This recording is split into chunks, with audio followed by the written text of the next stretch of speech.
Hello, welcome and a very good evening. You're watching Blueprint Exclusive with me, Siddhartha Talya. Now, the institution that we're going to be discussing today is the Lokpal, which is set to get as many as 7 BMW 3 Series cars, sparking fresh debate now over the use of public funds.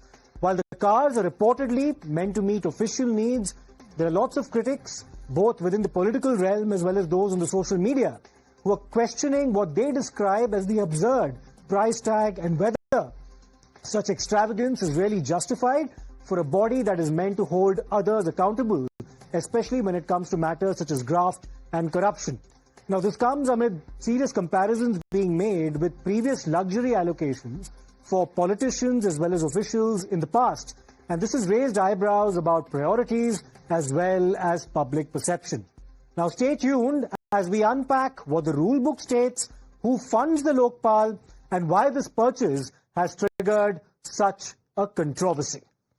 Now, we'll break this down for you in quite some detail about why exactly and how much this luxury purchase will cost and why it's raising eyebrows and also generating a significant amount of outrage on the social media. Now, are you wondering what rupees 70 lakh can actually buy? Let's in fact take you through the details. Now, this is the luxury for Lokpal that's actually being spoken of, which includes as many as 7 BMW 3 Series alike cars. The approximate cost of each car is around 70 lakhs. That takes the count to 7 cars, so you're talking about approximately 4.9 crore rupees, or a rounded off figure of 5 crores. What can 70 lakh actually buy? Let's also break down the features and the specifications of the BMW 330. Now, this includes a 2.0L twin-part turbo engine. That's one of the specifications of a BMW 3 Series car. 260 horsepower at approximately 5,000 RPM. So this is quite some vehicle. Almost 100 kilometers an hour in about 6.2 seconds. That's the speed range within that duration. It's also supposed to be quite adaptive when it comes to its suspension technology as well. And it also has heated seats. That's one of the distinguishing features. Also gesture controls in the BMW 3 Series, and also panoramic sunroof. That's one of the other luxury features of this car. When it comes to pay as well as privileges, what does the rule book actually say for the chairperson of the Lokpal as well as the members? Remember, this is an 8-person body. Now, let's in fact take you through the rule book. It says that the salary allowances and other conditions of services are the same as that of the Chief Justice of India. Remember, this is a quasi-judicial body that we are actually dealing with right here. The salary allowances and other conditions of services are the same as that of a Supreme Court judge. So you have the chairperson of the Lokpal as well as other members who are both judicial as well as non-judicial. They carry the same perks and privileges as that of a Supreme Court judge. Let's also take a quick look now at the track record of the Lokpal. Remember that the Lokpal bill and the act had actually been adopted in 2013. It took approximately 6 years after that for the Lokpal to become a fully functional body. It became fully operational in 2019. So let's take a look at what it's managed to achieve between the years 2019 and 2025. There have been approximately 6,955 complaints received within that span of 6 years. About 6,845 complaints have been disposed. So you're talking about a strike rate of more than 85 to 90%. There are only about 110 odd cases pending. 39 cases are those instances where a probe has been ordered as far as transferring the investigation to the Central Bureau of Investigation. And there have been 7 cases where prosecution for sanction has in fact been granted. Now, as of July 2025, which is almost 5 months ago, or 4 months ago, 32 out of the 82 vacancies of the posts within the institution of the Lokpal had actually been filled. So there were approximately 50 vacancies at that point in time. Let's also get you a perspective on the kind of funding that the Lokpal receives. Let's also take a look at the organization's budget and see who decides how much has been allocated.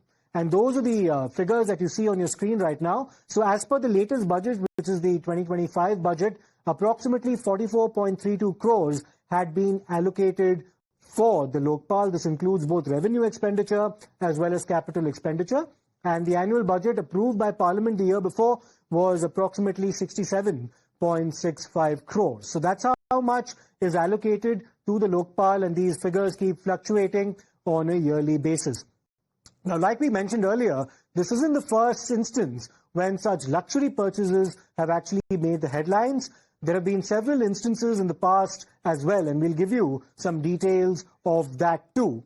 So you see the Jammu and Kashmir government and the Chief Minister's office, for which 8 Toyota Fortuners had been sought for the Chief Minister itself, and that was an allocation of approximately 3.04 crore rupees, which had been sanctioned for that particular exercise. 400 luxury cars for MLAs, mantris, as well as others had actually been sought by the Amarinder Singh-led Congress government in the state of Punjab in the year 2018. Subsequently, of course, Captain Amarinder Singh has shifted base and joined the Bharatiya Janata Party, but this is 2018 that we're speaking of.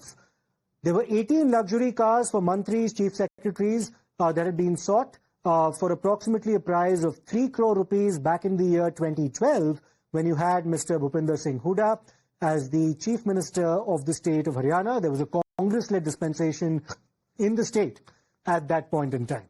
Let's also take a look at political reactions, including from the Congress as well as the Samajwadi Party. This is a story that has actually drawn a lot of responses from the political spectrum, and they say that this tender exposes the Lokpal's hypocrisy and the centre's penchant for acting like royalty. They've apportioned blame to the centre in this matter.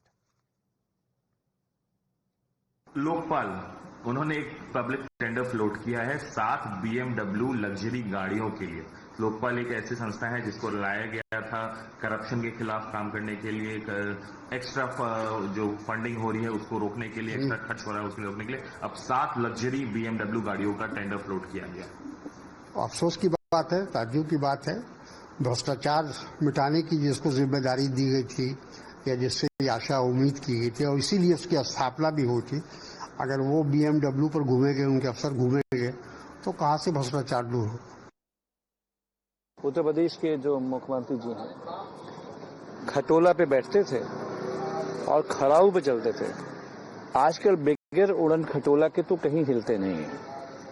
तो लखनऊ से लेकर दिल्ली तक जो एक शहंशाहियत का माहौल है, तो सभी हमारे जो इंस्टीट्यूशंस हैं उसी रंग में रंग रहे हैं।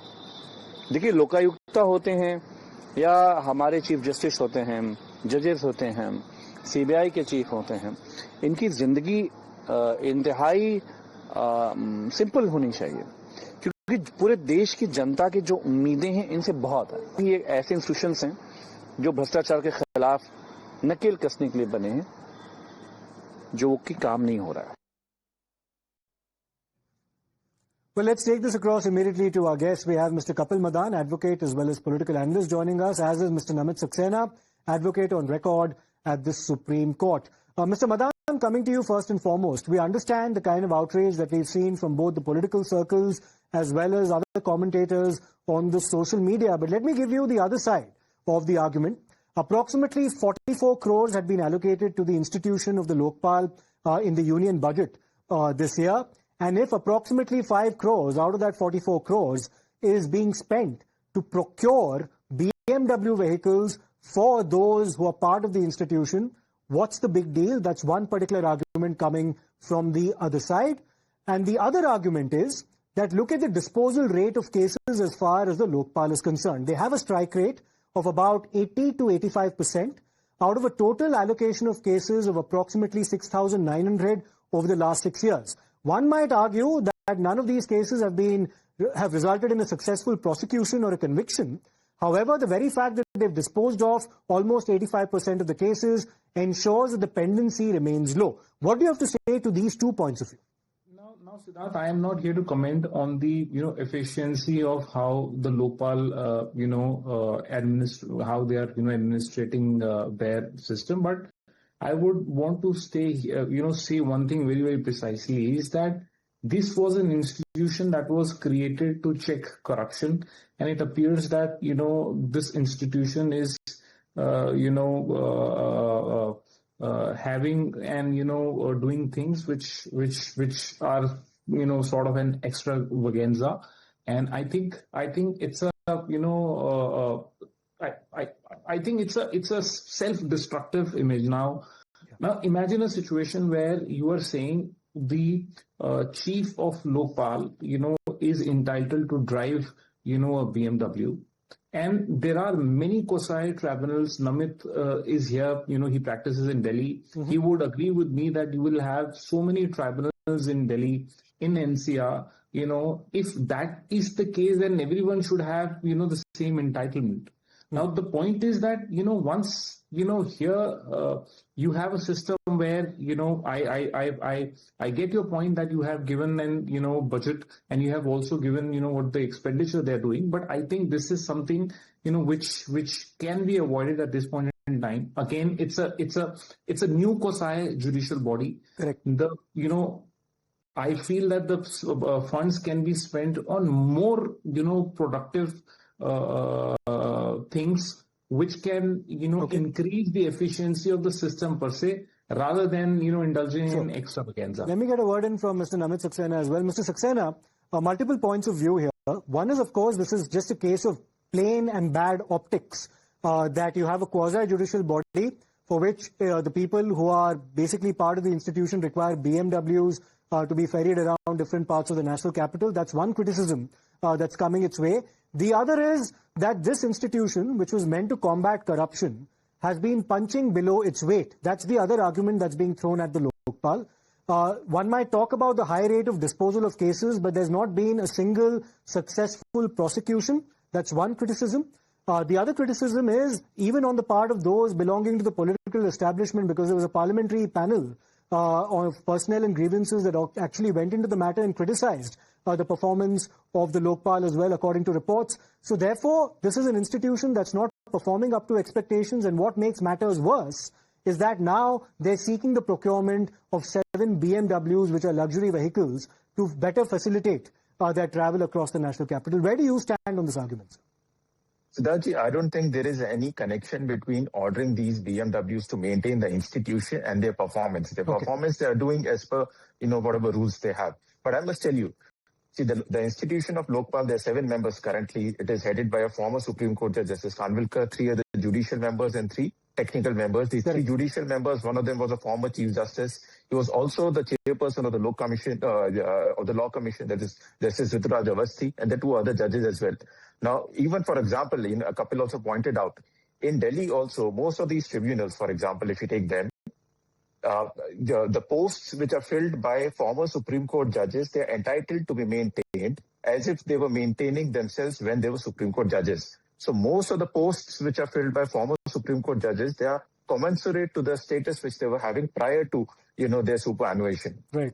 Supreme Court judges currently, they also have BMWs. If you remember, Justice Chandrachud, he got a Mercedes for himself, and it was number 0001. It was DL01 CJI 0001. So, and other Supreme Court judges, they also have BMWs. So I don't know what is this ruckus made about, calling out a tender for cars to maintain themselves. They're entitled to maintain themselves as if they were in the service after their service itself, because it is a very important institution. Now, by calling out, these debates on whether they are, and these allegations that they are, because this is, supposed to be an anti-corruption body, and that is why they can't order, BMWs for themselves. This is completely there. It has no relation with it.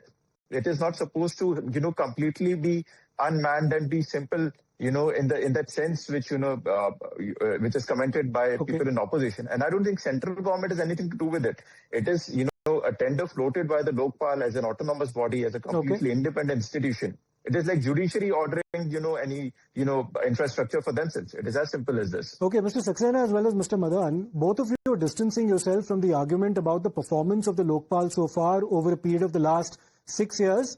But many people are actually tying their criticism of this latest news development with the performance of the institution itself. And I'd like to get a quick word in from both of you on it.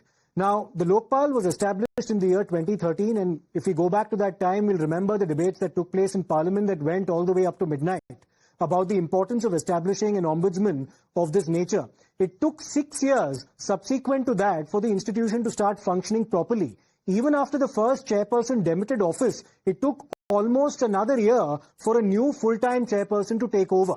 So there are questions being asked of its performance as to why this particular institution deserves this kind of luxury when its performance so far has not been up to expectations. I believe that's a fair question that's being asked by many critics, whichever side of the argument you might stand. A quick word to both of you on that particular matter, Mr. Madan and then Mr. Saxena. So, Siddharth, I will, just say here, I mean, it appears that it's a case where, the priorities have gone wrong. I agree with you to an extent that, A, it's an anti-corruption body. B, it's a new body. It's a, system which has to, which has just started working. We have only, 5-6 years of, its tenure. I think the idea and the priority should be to, strengthen the system, strengthen the resources so that they are able to perform better. They should have better resources for investigation. They should have better experts on their panel, so that they can carry out, this, important function in an efficient manner. They will need more manpowers. They will need more professionals. They will need more experts. So what I think is my limited view at this point in time is that it definitely appears that at this point of time, especially, it's a case where, it looks like, the priorities have shifted. Mm-hmm. You should be focusing on, the administrative part of your functioning rather than, things like. Mr. Saxena, you did talk about how, the center might not necessarily have to be blamed for all of this. There is a lot of criticism also targeting the center on this, because ultimately, of course, as far as appointments are concerned, it's a hybrid selection body, including the leader of the opposition, the Speaker of the Lok Sabha, the Prime Minister, among others, who are part of the selection panel as far as the Lokpal is concerned. And for an efficient functioning of any particular institution, the political class needs to get together in ensuring that the appointments are made on time, that it doesn't take as long as it did for the institution to start functioning in the first place. So it's a collective criticism that we're witnessing. Do you think that's a fair argument, Mr. Saxena? I think the delay in 1 year in appointing the new Lokpal, the delay should be avoided. Okay. The timeline should be fixed. As soon as, before 3 months prior to, the Lokpal retiring, you're demitting the post, the screening committee should start the function. They shouldn't wait for somebody to, superannuate and then take their own sweet time to call for applications and then sit together, form a consensus and appoint someone. That 1 year delay should be avoided collectively by all the political parties. Collectively, and of course the Supreme Court is also involved because there are judges involved in it. This should be avoided. That is, I think, a fair criticism. This delay is fatal because the post of Lokpal is very important. It's an institution which sort of, is a vigilante in that sense, because they'll have some sort of control and they'll have a say in whatever the political class is doing. So, although, that is why they will have to, shield themselves from these attacks from the political class as well, because Lokpal is supposed to be an independent body. Correct. But Lokpal does not have a police. Lokpal does not have that execution of whatever orders they pass. So they rely on the government in that sense. But that reliance is limited to the infrastructure which the government has to provide to them to function smoothly. One of those tools of infrastructure, one of those tools for working efficiently is that they should have, a status commensurate to what they were having prior to it. So I don't think the criticism on, the standard of cars particularly is valid, but fair criticism is that there should not be any delay in their appointment. That delay should be, held by all the political class collectively. All right, point well taken. Mr. Namit Saxena as well as Mr. Madan, thank you for your fairly detailed and insightful perspective on this evolving debate on the tender that's been floated for the procurement of 7 BMWs for the institution of Lokpal. The experts who weighed in said that don't necessarily tie this with their performance. The privileges that they're entitled to are same as what the Supreme Court judges in India receive, though there is a case to be made about more efficient functioning of the institution as well. We'll take a short break. We'll come back with more on the other side.